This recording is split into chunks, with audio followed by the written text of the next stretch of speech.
Hello, everyone. Welcome.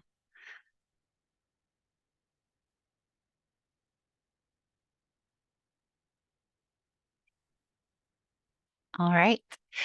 Hello. My name is Deborah Secher. I use she, her pronouns, and I'm the Associate Director of the Office of Recruitment and Admissions here at Hebrew Union College. I'm pleased to be joined by my colleague, Michelle Waldron, who has been the driving force behind our schedule of virtual events for this Debbie Friedman School of Sacred Music virtual open house. As we begin today's session, please feel free to introduce yourself in the chat and ask any questions that arise throughout this session there. I'll also be sharing some resources with you in the chat that come up in our discussion today. So without any further ado, it's my honor to introduce your host for this session, the director of the Debbie Friedman School of Sacred Music, Cantor Jill Abramson, who will be leading our student and alumni panel today.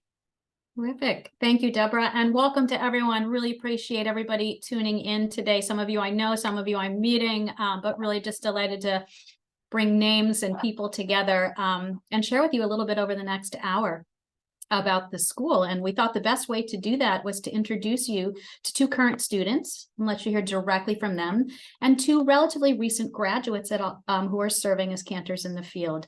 So with that, I'll just tell you, my name is Jill Abramson. I'm the director. I'm also a graduate of the program, served congregations for 20 years in different parts of the country, the Midwest, East Coast, and I'm very happy to welcome you all.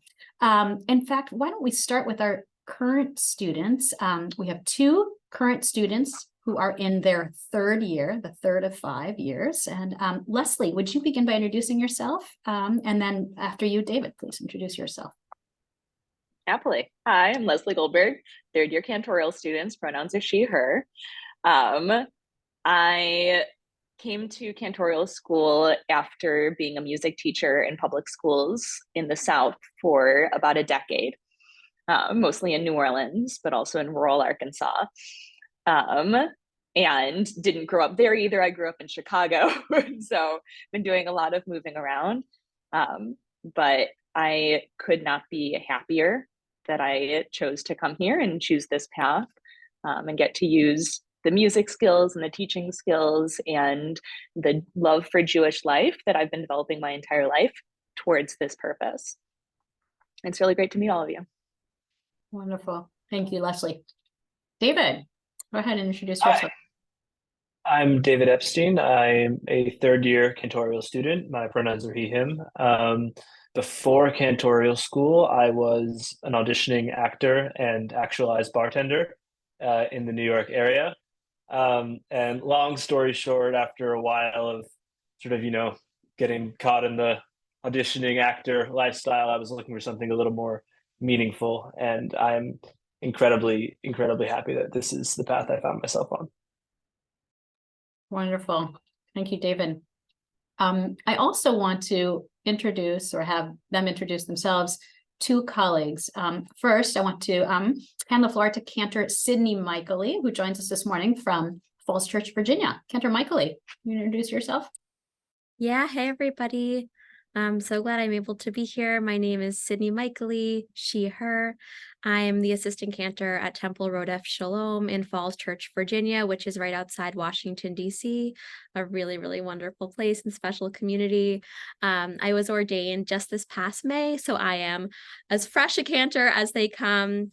And I came to my journey on the cantorate after wanting to be an opera singer for most of my life, studying music in college, and growing up very secular, not even really knowing what becoming a cantor could be all about, and stumbling into the cantorate through work as someone in administration at a synagogue.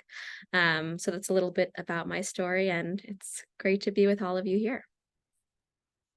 Thank you. And let's turn the floor over to you, Cantor Stefano Iacono. You are coming to us from the Upper West Side of Manhattan. So go ahead and please introduce yourself. Indeed. I am also at a Rodef Shalom. I'm at Congregation Rodef Shalom on the Upper West Side. My pronouns are he, him, his. And, it's funny, my memory doesn't go that far back past Cantorial school now, because that's just sort of when I was created.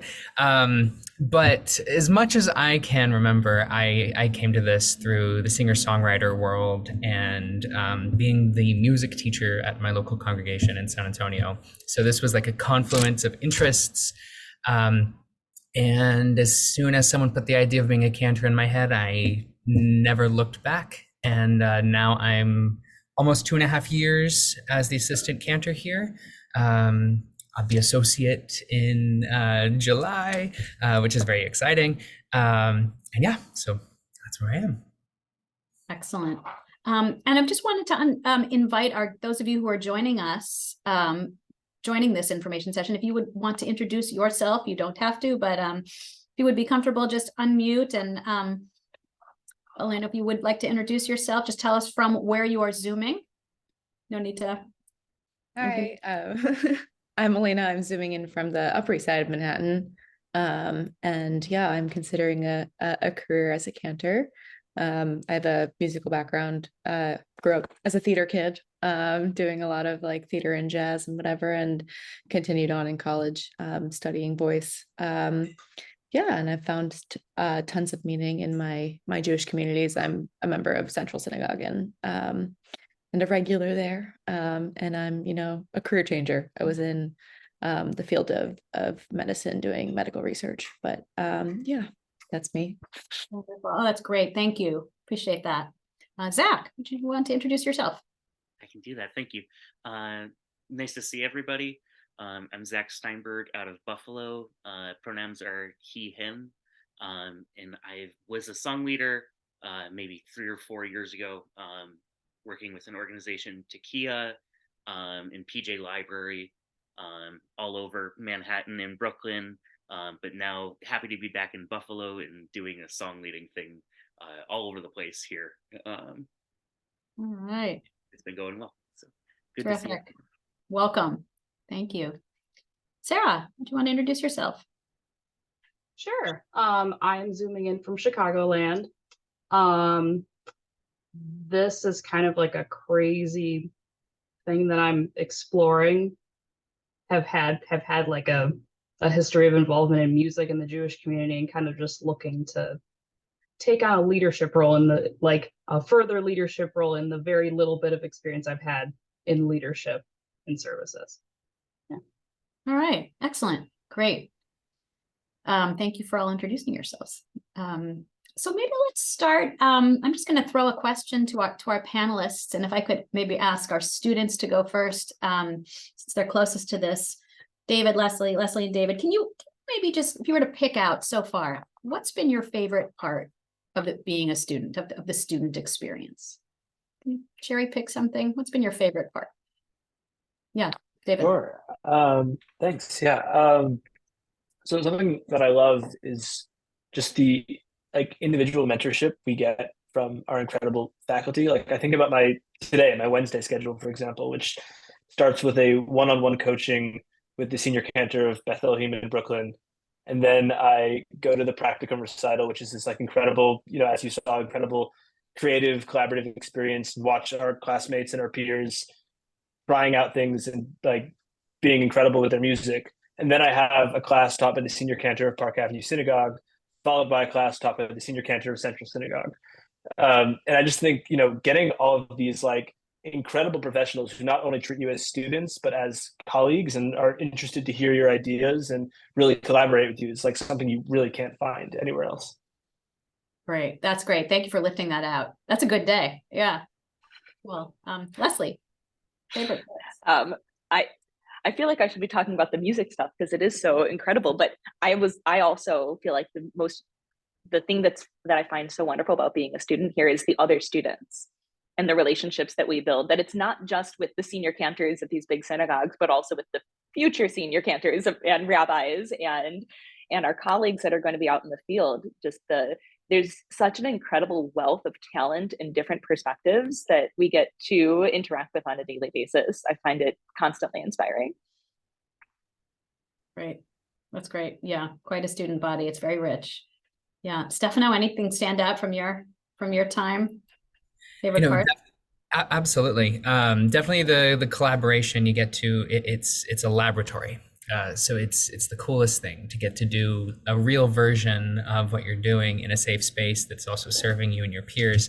But getting to spend time internalizing Bible and liturgy, and then, you know, being tasked with eventually being the person who transmits it with your voice to other people, it still blows my mind every day. It's the coolest stuff. Thank you. Good. Cantor Michaely. Yeah, definitely echoing all that's been said, but also adding the wide range of music and styles and traditions and composers that you get to cover in your time as a cantorial student. It's so great and it's so rich. And I don't know anywhere else in the world where you could go from one class where you're singing something your friend wrote yesterday that's about to be the newest and greatest hit in Jewish music, and then you go into a class where you're studying, you know, traditional chanting from cantors in the 1800s, and learning how they sang and how their style was, and then you go back even further, and it's just an incredible place where you get to be learning about all of these different moments in our Jewish tradition and our Jewish musical tradition, and then really actually integrating them and incorporating them. So it's just, you really just get this amazing wide scope of learning that was so fun for me and was so special and so unique. That's great. Thank you. Really great answers for all four of you. And to everyone who's here as a guest today. As you know, our program begins with the first year in Jerusalem on the Israel campus. And of course, our hearts are just so full right now with prayers for peace. And we're just all holding so much. And at the same time, that time in Israel is really a time that most students look back on and just treasure. And I'm just wondering, for all four of you, is there something in particular from the year in Israel experience that you can comment on that was just a real powerful moment or set of moments? Like what did you glean from being there, and what was so valuable about that? And just go out, I'll let you just kind of, as you think, answer in any order. And if you need a minute to think, that's fine. Yeah. Leslie, did I see your hand up? I can jump right in. Good job. What I found so incredible about being in Israel, and that was the first time that I've spent significant time in Israel. I did birthright, but hadn't spent significant time there before my year in Israel. But there's such a wide swath of Jewish practice that you get to be exposed to that is harder to do, I think, in the States, although there's definitely pockets of it. But getting to go to different shuls every Shabbat and like hear how one group is doing it and hear how Kehilat Zion is trying to like put it all together in a way that's meaningful and worthwhile. I find getting to experience global Jewry that way to be a great way to ground myself at the beginning of this process also. Great. Thank you. Other reflections on the year in Israel? Yeah, David. Yeah, I mean, it was the first time I've ever had the experience to really live on the Jewish calendar.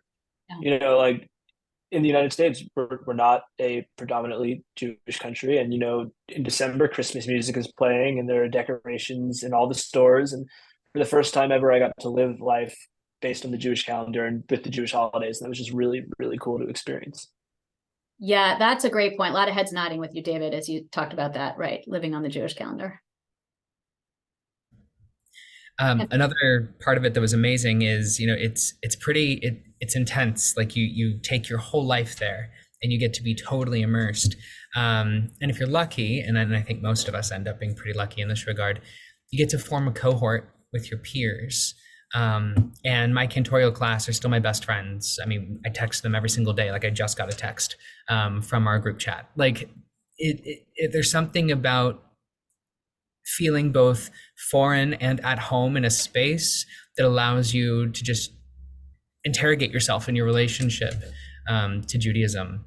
And then the opportunity to make Israeli and Palestinian friends in social circles, that's what I have found has kept the connection alive for me. Would do it again. It was crazy, but would do it again. Nice. Yeah. Just to add on a little bit to that was similar to what I was going to say. I also have a group chat full of messages from my cantorial class. It also gives you the opportunity to really meet and work with your rabbinical future colleagues, including the ones who will inevitably be on a different campus than you, whether that's LA or Jerusalem. You know, you're going to make friends with people in the Israeli rabbinic program as well there. And so to be able to go out into the world now as a cantor and have all of these colleagues, you know, first my sweet like group of cantorial friends, and then our rabbinical friends and colleagues who are on the New York campus with us, and then those who we know who have now spread themselves truly around the world from their own different campuses. It's such a wonderful and special and unique network. Really nicely said. Anything surprise the four of you? Like you got to Cantorial School, you're like, oh, I didn't know we're doing that, or not. And I don't mean to put a negative film on it, but wow, that's surprising. I wasn't expecting that. I had no idea we were going to do that in school, or I knew, but it was different and real when I actually got to experience it. Or maybe I went in, you might have felt dubious about something, and then you got in there and it was like, oh, any kind of moments like that? Yeah, David. Sure. I mean, this might be a little embarrassing, but I was totally against Judaism growing up. I like refused to set foot in the synagogue for a very large part of my high school and collegiate years. And so a part of me sort of went with not enough background that I needed. And I didn't know what Nusach was until like my first week at Cantorial school, and like traditional chanting. I didn't know what any of that was. I was shocked to discover it, and then also shocked to discover how much I liked it and how like interesting all of these traditional aspects of years of oral tradition was just like fascinating to me.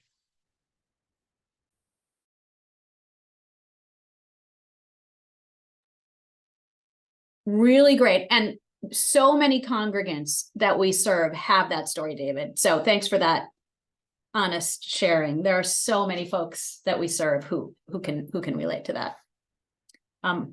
Who else was going to speak? Yeah, Cantor Michael. I would say the thing that surprised me the most is that coming into school, I had, I think, an idea of what a cantorial student looked like. I thought they were someone who was really invested in their Reform community their whole life. Maybe they grew up in Nifty. Maybe they had all of these things around them that I thought I didn't have. And how was I going to catch up? Or how was I going to become a cantor when everyone else had all of these things? And I think the thing that pleasantly surprised me the most was that everyone came from a completely different place. We all had huge areas of strength and huge areas of weakness, and it rarely overlapped. And it didn't divide us, and instead it really made it possible for us to support each other and to learn a lot from each other. Like, I think just as much as I learned from my professors in those first few years, I really learned from my classmates. And so I think I just had this notion of like, okay, this is what a cantorial student is, or this is what a cantor is, and I'm not that. So this is going to be really weird or really hard. And I don't know what this is all going to look like. And I was just wrong. And there is no one like, this is what a cantor is, or this is what a cantorial student is. You know, when you show up in Jerusalem and you continue to show up over the course of those 5 years, like that's what a cantor is and what a cantorial student is. And I think that's something that really surprised me. And watching my cantorate blossom into my own cantorate and my friends' cantorates blossom into their own cantorates has been really, really special and definitely a big surprise for me. Great point. A lot of heads nodding. Yeah. And I see Cantor Yakino like gave you 10,000% agree. Yeah. Do you want to chime in there? Just to piggyback off of all of that, like I had all of these assumptions that as someone who didn't formally study music before I came in, someone who converted to Judaism, I was like, am I going to fit at all?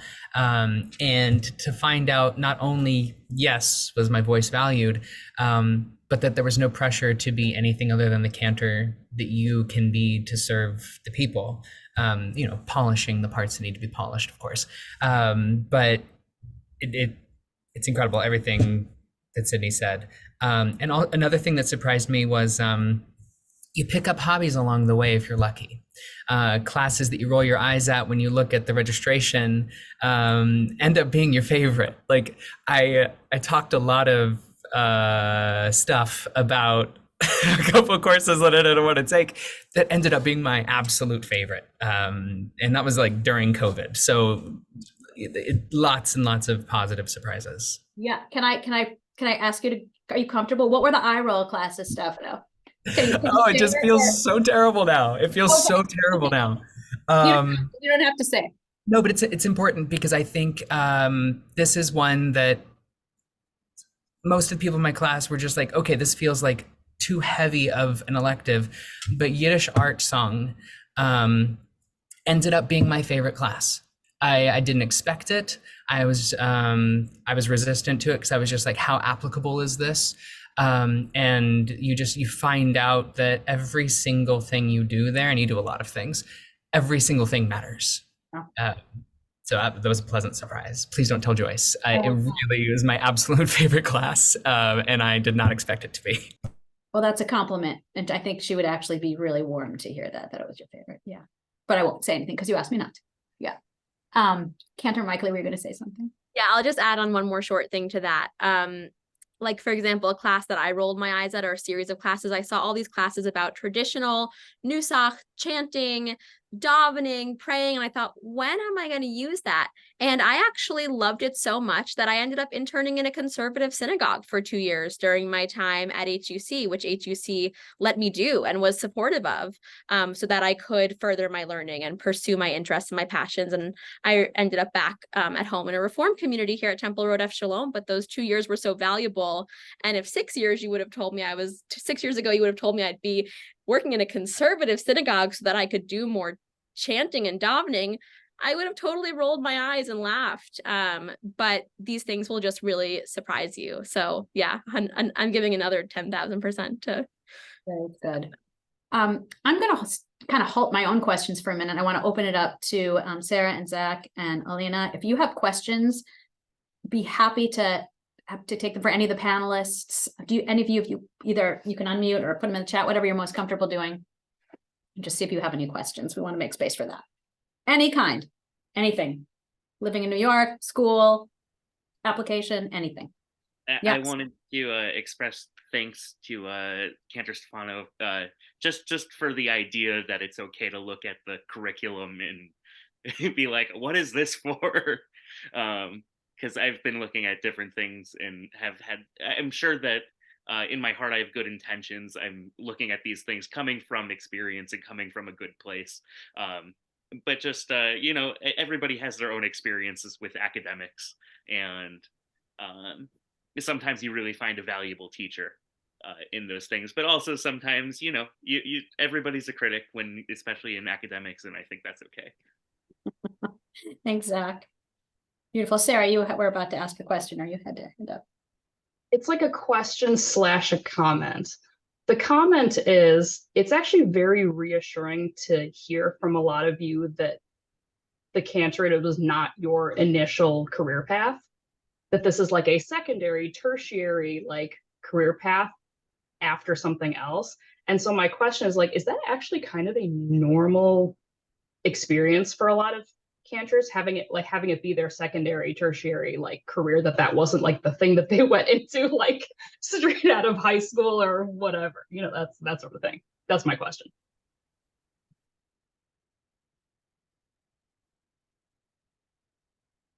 Anybody want to answer that, or I can take that? I feel like that's a question for admin, Okay, but I can tell you just from my own class that like there's a mix. Right? Like some of us are coming as a second career, and some are coming because they song led at summer camp and went to an undergrad program that could funnel them into this and like prepare them for Jewish studies, and they've always known since they were 10 years old that this is something they wanted to do. And then there's people like me who I think, like some of the other people on this call, like grew up functionally secular, didn't get involved in Jewish life at all until college. And had a whole other career before even considering this. Great. I think it's a mix. Yeah. And if I can just add to that, it's like it's such a niche career. It's like I don't know how many paths could lead directly to this, because it's an amalgamation of a few things like lifelong study, pastoral care, and music. So it's sort of like takes most people, I think, to realize that they want to put all of those into a career. And I mean, how many people even know what cantors are? So I think it's fair that most of us found sort of this circuitous way to get into it. And, most of us, I think that's a good thing because it is a taxing program. And the more prepared you are for that, I think the more rewarding it is. So second guess, triple guess, but always definitely apply and still come. Great. Deborah, do you want to speak to that? Thanks. Yeah, I'm happy to jump in. So I work closely with Cantorial applicants on their journeys. So I can speak to the breadth of folks that I encounter on their path. I will say there is a mix. There are definitely folks who, were Cantor Michaely's kind of like thought of what a cantor is. They're super involved in their reform communities. They have been planning this since they were in high school. I've met with them when they were in high school and then college and then post-college. That definitely exists. And there are folks who come from, as we heard today as well, either opera or musical theater, or had some passion for singing and wanted to make that into a career. And one way or another found that either it was a meaningful career with Judaism, it was a sustainable career as a cantor with job security, whatever their reason was to kind of make that transition. I see that a lot. And then we have folks who always thought, and I'm in this bucket too, that being Jewish was an after school activity. My mom was on Sisterhood, but had a career as a writer. And my dad was an editor and would read Torah on the weekends. And being Jewish and being involved in Jewish professional leadership was not something that you could do as a full-time career. So it took a while, for myself included, to realize, oh no, like I can hold space here and we can help create the future Jewish leaders of America, whatever that looks like, because as the sentiments here said today, it's really about what you bring to it. Perfect. Thank you. Yeah, other questions? I have some questions regarding like disability and health. I'm curious for like the current and former students. How do you feel like, either you or like fellow students who like deal with maybe like chronic illness and disability fared throughout the program? Was it something that isolated them from like the rest of the group at points? Because like I'm somebody who deals with those things, and it's something I have to consider in terms of like my career and my path. And so I'm just curious if anybody could speak to that, if they have any kind of like reflections based on their own experience. A really important question. Glad you asked it. I think this is also something that admin can and should chime in on, about like what sort of accommodations are able to be made and like have been made. But I can speak to the like question of whether or not like you'd be fully accepted and like whether there's any alienation to that. I would say no. We actually have a student in our class who's been pretty chronically ill for a good chunk of the past 3 years. And like, she's on the group chats. We talk to her constantly. I go over to her house and bring her food. We do homework with her to help her out. Like, I think that like in terms of the love and care, that's 100% still there. And like, we fully support her and love her as a member of our cohort. Beautiful. That's beautiful. Thanks for sharing. Yeah, do any other panelists want to comment on that?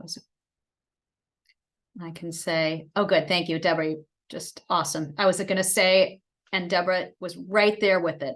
On this page, you will find helpful links for resources for students. On the left side of the page is the contact information for our Director of Student Support, Rabbi Andrew Goodman. So I've spoken with him. So I've heard his spiel as well. I just was curious about like student perspective. Thank you though. Terrific. Yeah. Other questions? I have another question. Sorry to No, sorry. hog the table. Did any of you like come in with like maybe like a less of a Hebrew background or less of like a music theory background? And like, how did you supplement? How did you navigate the application process? Because those are questions I'm thinking about and navigating, because I'm like, kind of trying to figure out what the timeline is for me and how long I should be studying different things and in order to be prepared. Go ahead, David. Let's hear your hand up. Yeah, okay. So Hebrew, I started when I thought of applying, I had almost none. And I think I started studying Hebrew on my own, and then HUC also provided some, I think, classes at the time around 8 months before. And I found that it's not necessarily about getting to a place of fluency, but basically demonstrating that you have the building blocks to grow upon learning the Hebrew. In terms of music theory, I also came in with pretty much no music theory, and that's been my biggest struggle throughout cantorial school, is like, catching up in certain musical areas and sight singing. Some people on the panel might disagree with me on this. I'm of the opinion that music theory is not essential to be a good cantor, but it makes your life a lot easier if you have a foundation in it. And just especially when you're in school, just the amount of music you have to learn at like a fast pace, if you can give yourself like a solid foundation in things like circle of fifths, key signatures, relative majors and minors, and then just sight singing a basic melody or being able to play it quickly on a piano for yourself, a melody line, it'll help you a lot. But, the school will work with you to, I found the school will work with you to help you bring out skills and strengths if you feel it is a weak point and you want to develop it more. Thank you. Any other panelists want to comment on that? Yeah, Cantor Michael. Yeah, and I would just say again, like, I came in with strengths in certain things, but I came in with almost no knowledge of like Jewish history, Jewish texts, like pretty much barely a base knowledge. And in addition to HUC really supporting me and giving me the tools to learn these things and helping to recommend books, like I would sit with other students and I would be like, okay, I'm going to help you with music theory and I'm going to work with you on solfege. And then someone would come and help me explain to me when, the teacher said, oh, well, we know this story. I was like, I don't know the story. So, my friends would really we'd rally around each other and pull each other up and use our strengths to help each other's weaknesses. So I think that's another really beautiful thing about the cohort. And I know it happens a lot. Great. Thank you. A quick horror story, just to say that it gets better after this. My music theory exam to get in was the first time I'd ever been asked to do anything like that. I didn't even know what a dictation was. I was like, what do you mean people can listen to something and then write out the music? Strong ear musician, but not that. And I just cried over it. Like it just flattened me. And almost immediately, both the person who was giving the test and later multiple people in administration said, no, we want to see where you are, because that's what you can build. It's a music school. The Hebrew, I'll be honest, I was really nervous and I wanted to make sure that I was going to get in because I had a very specific timeline. I was going to school. I was going back later. Rosetta Stone, just do it. It's $179 lifetime subscription to every language. It will, you will blow that entrance exam out of the water if you get through several units of Rosetta Stone, I promise. I was asked point blank at my interview, what are we going to do about your music theory? And they still let me in. So you will build, and if you demonstrate a willingness to build on skills, it won't ever be a detriment. Thank you. I just want to really appreciate everybody's honesty. And I just want to, and I'm so glad to hear students and colleagues talking about how supportive they found the school and how the school will work with you. And we do, that is all true. And we recognize people come in with different skill sets. And at the same time, over the last 3 years, new since all four of you, meaning the 4 panelists, have applied, we have, I would say, we do articulate a certain level of musicianship and sight singing that you do need to come in with. So I want to make sure we're saying two important points. One, we will work with you. We will support you. People can grow a lot in 5 years. And we know not everybody's going to come in with great music theory. And you do need to have a baseline of being able to do some basic sight singing, some basic skills, and we will help direct you to them. And Deborah has put them in the chat. And if anybody would like to hear more about do that, and I can say, like, you can get up to speed in a year or 6 months to a year with what I'm talking about. Okay, that level, that's achievable. Okay, another question. Yes, Sarah. I'm interested in knowing, like, kind of what the expectations are, like applying and going into it with like experience playing a musical instrument. Like, is the more important thing about being a cantorial student like the sight singing and the like music theory knowledge? Because like I feel like I have that, but I don't play any instruments and I don't have any experience doing that. And I'm wondering like how much of that goes into play, especially because in the Reform community it's very accepting and very like very much like normal to be playing an instrument. I would like to do that, but I don't have any experience. Thank you, Sarah. Yeah, you do not have to have an instrument or proficiency to be apply or be accepted. You don't have to play the guitar or the piano or show skills in those areas. You do have to have to be in classical lessons. You do need to have a trained voice, and I can say more individually on what that means. You do need to have some basic music theory and some basic sight singing, but you don't have to play an instrument. And indeed, as part of class here, you will take guitar here, which is required for all students. And new this year, we have started a keyboard skills class. It's a combined musicianship keyboard skills class. And again, you're not taking piano to become like a professional pianist here. You are learning the skills so that you can teach yourself your own music by playing the melody on your right hand and have a basic, and as piano is a doorway to understanding music theory. Yeah, great That's question. exactly what I was hoping to hear. Oh, so good. I appreciate that. Thank you. Good. Maybe any other questions? One more question, and then I'm going to throw one more question back to our panelists. But yeah, any more questions?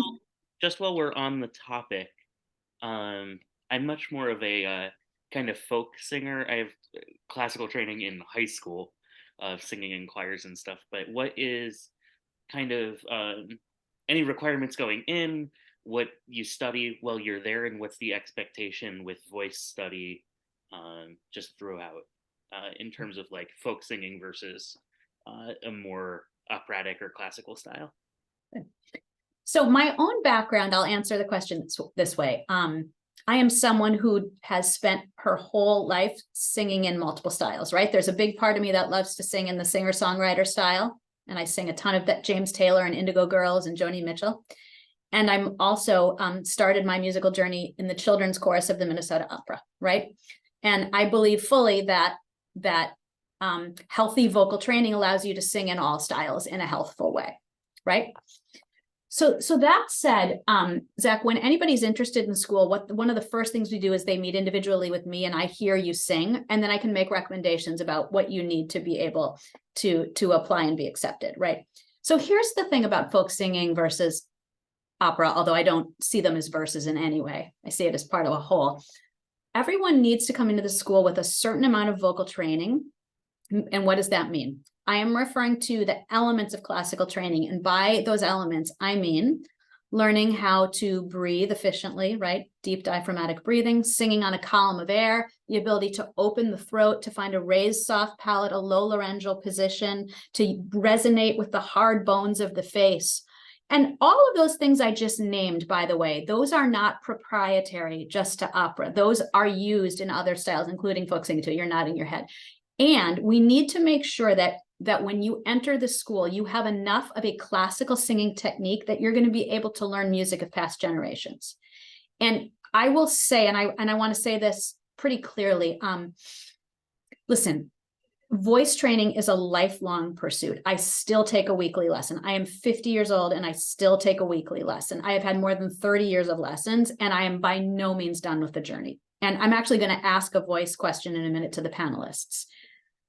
That said, there are students with differing amounts of years of classical training when they enter. Some have much less than others. With classical training, you will always still be able to sing folk music, sing with less vibrato, sing in a more natural vocal style with vowels that sound contemporary, right? But you can't do the music of past generations without the classical training. So it's an essential part of what is needed. And I can say more. It's a great question, Zach. I'm so glad you asked it, because now what I'm going to do is I want to ask the panelists this following question. What are you working on with your voice teacher right now? And if you're not currently, like you didn't go this week or next, what would your voice teacher be telling you right now? What are you working on? What are you working on in your lessons? Yeah, Leslie. I can kick it off. I'm working on breathing and learning how to breathe. Wow. Say more. Theoretically, I've been doing that for my whole life, but getting deeper breaths, working on breath control, and working on using that breath to have a clear placement throughout my range. Excellent. Beautiful. Cantor Michael. I am forever working on posture, forever working on posture. And also I feel it's so important to have a voice lesson because you can continue to sing other things outside of Jewish music that might serve you. So I do have a classical background, and it's good for me to sing some really hard and high arias because I don't sing like that here at my temple 95% of the time. But it's great to keep my voice in shape by doing that, and by working through those things and working on my posture. Amongst other things, I keep myself singing healthfully and sustaining myself for singing a whole range and all the repertoire for a very long time. So it's great to have a holistic approach to your voice as a cantor because you need it for holistic reasons. Beautiful. Great answers. Yeah, David. Right now with my teacher, I'm working twofold on not grabbing or pushing my low notes, because when I push my low notes, my top locks up. So in addition with that, we're also doing a lot of falsetto mixing work. Oh my God, lots of heads nodding with you. Yes, that's great specifics. Yeah, Stefano, Cantorial. I spent a lot of time working on trying to relax all the interstitial muscles here, making the room as big as possible, which is tied to the posture, the everything. I'm just an anxious person, never presenting, but always internally, getting out of my head, because it's we have up to 5 services every Saturday. And I mean, I only ever take 3 at max, but it means you have to be able to quickly and efficiently warm up, and you have to be able to come down. Otherwise you're gonna lose it. And so I work a lot on endurance. Yeah, that's great.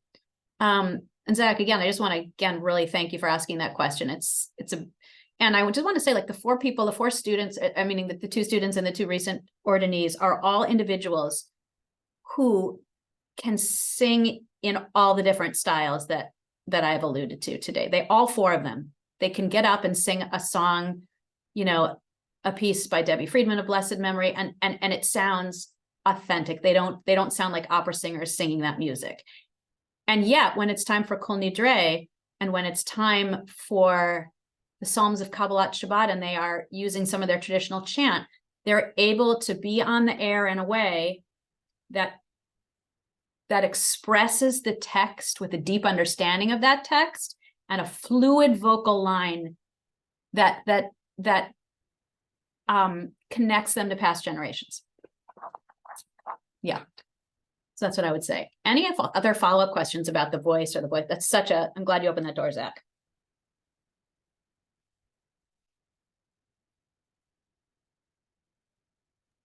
I have a question that I'm thinking about. I know a lot of singers struggle with TMJ and stuff like that. So I'm wondering how people manage when it comes to not being able to access certain parts of your voice, when it comes to having flares, or what to do on different, I don't know. I don't know exactly how to frame this question, but it's something that's come up in my own work, and I'm just curious about people's experiences and how they think about it and manage it.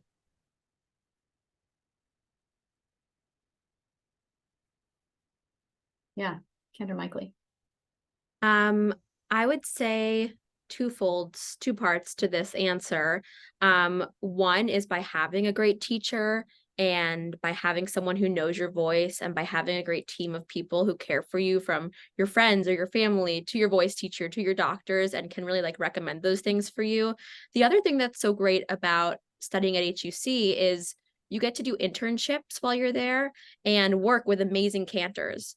And you get to watch them and see exactly what Stefano was saying, how they pull out 5 services in 24 hours, or how they care for themselves when they have a cold, but there's a funeral they must sing at, or how they deal with the situation when their back is totally out, but there's a b'nai mitzvah they simply cannot miss because it's the president of the shul's kid, right? So watching and learning from all these different cantors for me has been really great. To as a student cantor, I was able to work alongside all these people who were really doing the thing, and I was kind of half doing the thing because I was an intern, and learning from them how they took care of themselves and the resources they used and the professionals that they sought when they were having these challenges. So you're never on your own. You have your teachers, you have your friends, you have your support system, and you also have these great people who are in it who you can really, really learn from.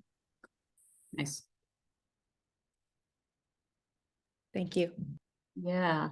Yeah. Really good question. I can't speak to TMJ in particular because I don't, but I can say that, there's a lot of opportunity, for autonomy in the program. Like you can select your own teacher and, your own voice teacher, and you can, find the resources you need. And there's enough flexibility and nimbleness in your life as a student that you can seek out what you need. Yeah, we support that.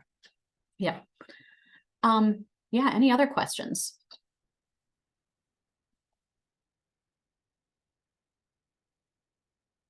Bless you.